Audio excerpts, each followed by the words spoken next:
राधे राधे दोस्तों।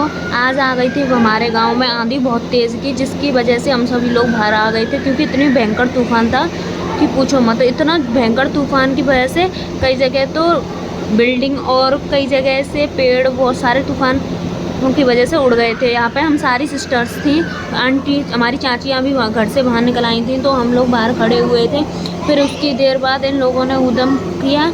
उद्यम करने के बाद फिर हम लोगों ने इनसे बोला कि तुम लोग घर जाओ। फिर इसके बाद मैं चले गई नौरे पे जाके मैंने बाबा से मिली, बाबा से राम राम किया और उनसे पूछा क्या हालचाल। बाबा ने बताया आंधी बहुत जोर की, पता नहीं क्या करेगी।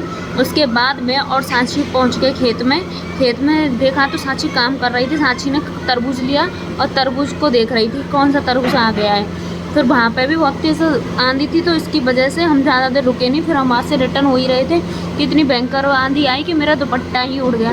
फिर मैं अपने दुपट्टे को रोकती, इतनी देर में बहुत तेज़ की आंधी थी। फिर अंदर आके देखा तो अम्मा और बाबा वहाँ से चले गए थे। फिर आके देखा कि इतनी तेज़ आंधी थी कि सारे पेड़ उखड़ गए था। एक पेड़ तो इतना बुरी तरह से घायल हुआ बेचारा, पता नहीं क्या हो गया उसका।